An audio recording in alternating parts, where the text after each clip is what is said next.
and taught by the Prophet and the companions and down through the generations through uninterrupted channels of transmission. Allah subhanahu wa ta'ala wants us to remember Him always. Taqullah haqqa tuqat. When you believe, be conscious of Allah as you should remember Him in the best manner that is possible. وَلَا تَمُوتُنَّ إِلَّا وَأَنْتُمْ مُسْلِمُونَ. And do not die except in a state of self-surrender to the will of Allah subhanahu wa ta'ala. Submitting to His will, accepting His sovereignty, and of course dying in a state of utter faith, testimony of faith, La ilaha illallah, Muhammadur Rasulullah. The Prophet of Allah said, whoever dies and utters the last words that come out of his mouth is La ilaha illallah, there is no God but Allah, it's a guarantee of paradise for him. We are in summer months now. It's time for us to talk about walaif, the sayf, the duties that owe to Allah subhanahu wa ta'ala in these blessed times, the summer times. The concept is, spiritual concept in Islam is that there is a duty that we owe to Allah subhanahu wa ta'ala according to times. It varies from time to time. So there are duties that we owe during the day. There are duties that we owe during the night. And there are duties that we owe during winter. There are duties that we owe during summer and spring. So every time has a fix. It's a blessing from Allah subhanahu wa ta'ala, and Allah subhanahu wa ta'ala wants us to learn, Allah wants to know how we are going to use these blessings. Allah subhanahu wa ta'ala reminds us throughout the Quran about the time, the changing seasons, alternation of day and night, and the changing times. And of course, Quran is full of these kind of reminders. We read in one ayah, وَهُوَ الَّذِي جَعَلَ اللَّيْلَ وَالنَّهَارَ خِلْفَةً لِمَنْ أَرَادَ أَنْ يَذَّكَّرَ أَوْ أَرَادَ شُكُورًا. He is the one who alternated the day and night. لِمَنْ أَرَادَ أَنْ يَذَّكَّرَ. It's there for a reminder that the time allotted to me and you is going. And sooner or later, you and I will be standing before the Lord for judgment. So so that we lead an examined life. The believer's life is examined life. Somebody who does not accept the sovereignty of Allah subhanahu wa ta'ala, heedless, mindless, meaningless. Just eat and drink. Eat and drink. And one day you go, pass. That's it. There is no purpose. But Allah subhanahu wa ta'ala says, this alternation, this changing seasons, changing blessings and fortunes are reminders, should serve as ayat. لِمَنْ أَرَادَ أَنْ يَذَّكَّرَ. For those who want to lead a conscious and mindful life, examine life. أَوْ أَرَادَ شُكُورًا. And those who want to thank the blessings of Allah subhanahu wa ta'ala. You see how blessed we are now. After this long winter, now we are out. We can go out and look at that flower, smell the flower, climb the mountain, walk in the track fields, walk, see the forest, see the creation of Allah subhanahu wa ta'ala. Many people think that Islam is simply a rigorous spiritual discipline. This is not right. Islam is a way of life that is balanced. Inna libadanika alayka haqqa. Your body has rights. You owe something to your body. To take care of it, to maintain it, to do whatever it takes to make it perform optimally. Maintain good health. So we need to be careful of what you eat, what we put in, because garbage in, garbage out. The same way, inna li nafsika alayka haqqa. Your soul has rights. Just like we put garbage, junk food in the body, we become sick. We fill our body with toxins. The same way spiritual toxification is there. So, وَإِنَّ لِنَفْسِكَ عَلَيْكَ حَقًّا. You owe it to your soul. Soul has rights. وَإِنَّ لِزَوْجِكَ عَلَيْكَ حَقًّا. Your spouse has rights. Your children have rights. Your guests have rights. Your eyes have rights. Don't just look in the book. Go and look on the green. Look at the tree. Go look far. Exercise your eyes. Exercise your ears. Exercise all of these faculties. So this is maintaining balance. And balance, in summer is not the time for us to do i'tikaf in the masjid, unless Ramadan comes. In summer month and the last 10 days and nights, you sit in i'tikaf. But summer is the time for us. Unzuru, qul siru fil ard. Go out, observe Allah's creation. Look at the sun, the moon, the star, everything. Look at the Prophet of Allah. You know, I was in Makkah many times. Every time I look at that Jabal al-Nur, the mountain of light, I ask myself, how could it be possible that the Messenger of Allah was climbing this, coming up, going up and down so many times? When I go to Taif, I wonder, how did Rasulullah walk? He walked that path, that terrain difficult. And when I go and see a word, we read in the hadith that the Prophet of Allah used to climb that mountain and sit with his companions.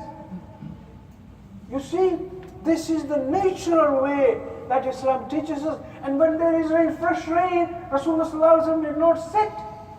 He used to come out, هذا حديث واحد بربنا, this fresh from our Lord. Soak himself with that water, blessing from Allah subhanahu wa ta'ala. So, breathe fresh air, walk in the field, appreciate the creation of Allah subhanahu wa ta'ala. Summer, we have duties that we owe. Excellent opportunity for us to do things that we used to miss. This is the time, number one duty that we owe in summer to our family. Not just you go. How often I see man walking alone as if he is not married. He's to go out with his family, with his wife and children. Let them all be out in the field. The children should not be confined to these devices. It will wreck their brain. They will lose that ability to think and analyze. So let them explore. Let them create imagination. Let them observe the nature and develop the habit of contemplation, tafakkur and tadabbur. They go hand in hand in Islam.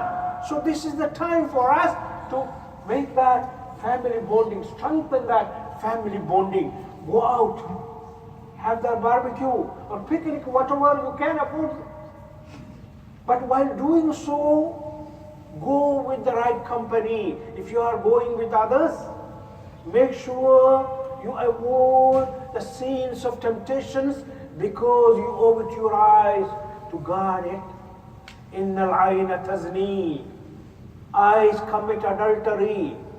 So going out with your family to enjoy in summer doesn't mean that you exercise that freedom to go where there is nudity, where there is permissiveness, where you will fall into temptations, because you have to avoid. And of course, by the grace of Allah, there are opportunities in this country where we can keep ourselves free from this kind of temptations and go to places.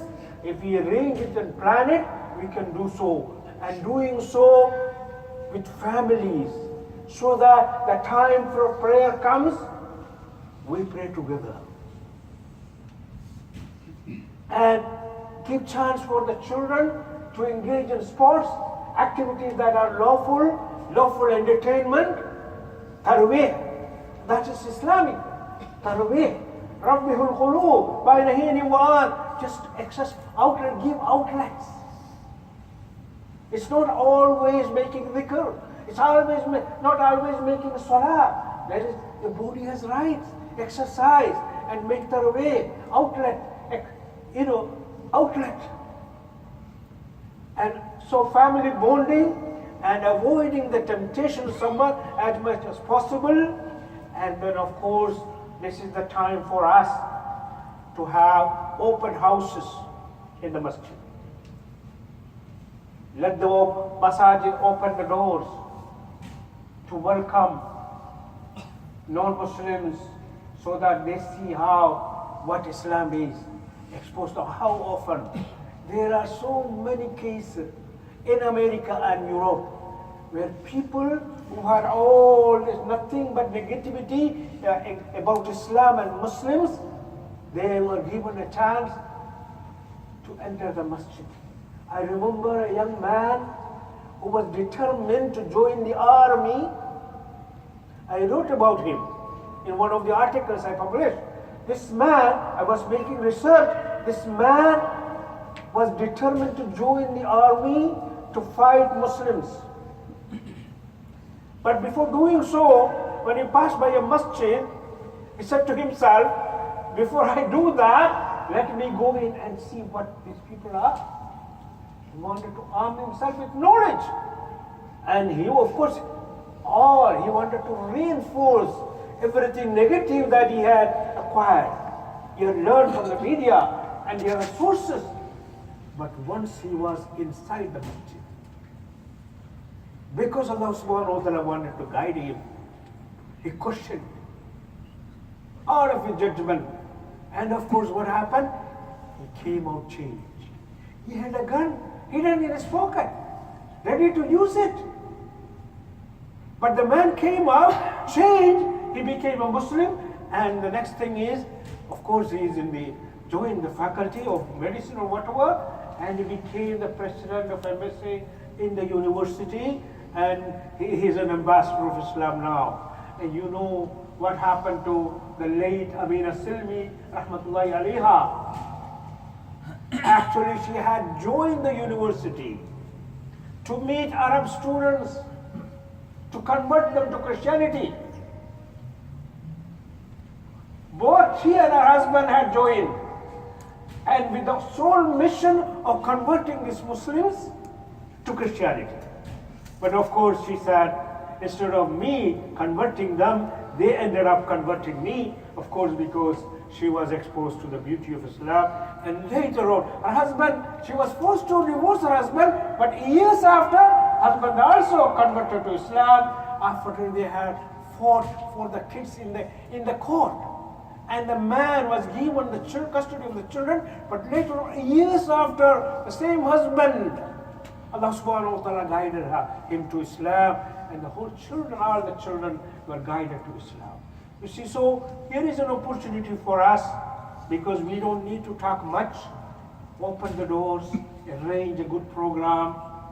Those who can talk, those who know the language, arrange and treat them with that Islamic hospitality. You know, Bob Crane, advisor to Nixon, one of the things that led him to convert to Islam was Muslims have this hospitality, which others lacking in others, deficient in others. And this was the main thing, because you know, whatever fault you may find about our Muslim culture, Arab culture, they are still more hospitable. And this is what he learned from the Muslim countries. He went there, he has been there, and he was exposed to that beauty, this openness of the Islamic tradition. So open your masjid, open your houses, and be exposed. Good neighborliness, establish that good neighborliness which is Islamic. Have a barbecue for your neighbors. Whenever there is Eid function, Eid celebration, treat. Rasulullah told Abu Dharr, يا أبا ذر إذا طبخت مرقة فأكثر معها وتعهد بها جيرانك. You know, when you are cooking a broth or soup, add some more spices, some water. The Prophet ﷺ said, Indian people, they add more spice. So I would say, Prophet would not mind, add some water and spice, وَتَعَهَدْ بِهَا جِيرَانَكَ, and treat your neighbors with it. Show the Islamic hospitality, and when you do that, next thing is they will ask, they will wonder, what's this religion? Because it's very, I haven't experienced this kind of hospitality from my other neighbors, non-Muslim neighbors, but they have experience from us. I am not blaming them, maybe this kind of tradition, part of spiritual tradition, but secularization has taken it away. Because Abrahamic tradition is hospitality. Ibrahim alayhi salam, as reported in the Bible, as well as in the Islamic sources, he was a man, what part of his tent was always open to receive people, strangers. And the Arabs have that. You know, and they lit the fire on the mountain. Welcoming life. And they talk, the Arab poets talk about, you know, people who are evil, who have lost that hospitality. قَوْمٌ إِذَا اسْتَنْبَهَ الْغِفَانُ قَلْبَهُمُ قَالُوا لِأُمِّهِمْ بُولِي عَلَى النَّارِ نَعُوذُ بِاللَّهِ. You know, this poet want to make fun of a clan. He said, these are such regarding people, أَبْخَلُ الْبُخَلَاء they are. They used to say, أَبْخَلُ مِنْ مَادِرٍ, more bakhil than madir. So he's talking that as soon as the dogs bark, because guests are strangers are passing by, they want to extinguish the fire so that they don't. But you see how Arabs used to look at the bukhl as one of the great disease. Of course, today Muslims are also becoming addicted to this vice, ash-shuh wal bukhl. Rasulullah sallallahu alaihi wasallam used to seek refuge and protection of Allah from this kind of vices. So we have to open up sahabatun nafs, this kind of generosity of the Islamic openness and Islamic spirit. Show, it is time for us to show it in our interaction with our neighbors, with the society, and also summer is the time for us to organize camps for our youth. Our youth needs it very badly because they are so much busy in other times, in their studies and other things. And if you want to have a crash course of Islam, it really saddens me to see. I am standing on this mimbar, and I know as an imam serving this community since 1973. I can tell you many of our children don't know rules of tahara even. There is no tahara, no salah. And I can tell you, and I have seen some of our guests coming from that stage, going to the washroom and shaking and going back to the stage to talk about Islam. So they don't know the rules of tahara, the basic things they haven't learned. How do we teach them? Because when a person is adult, he doesn't want to sit in a class, formal class. So the time is there now to have these open camps and teach these basic rules to our youth and even adults, males and females. And many of our women, it's my experience, they don't know even the basic rules of this religion. You know, faraid of deen, that has priority over the other detailed teachings of Islam, and summer should be an opportunity for that. May Allah subhanahu wa ta'ala help us to make use of these blessings, go out, explore nature, and appreciate the creation of Allah subhanahu wa ta'ala. And of course, when we do that, we love Allah subhanahu wa ta'ala. This tafakkur, as Salafus Salih said, in so many quotations from the Salafus Salih, we see that they were always in the habit of tadabbur and tafakkur. Tafakkur fi khalqillah, fi ala'illah, fi ni'amillah, in order to inspire themselves with that greater enhanced love of Allah subhanahu wa ta'ala, and thereby connecting themselves with Allah subhanahu wa ta'ala, with the nature, and through nature to Allah subhanahu wa ta'ala and to His creation. أقول قولي هذا وأستغفر الله لي ولكم.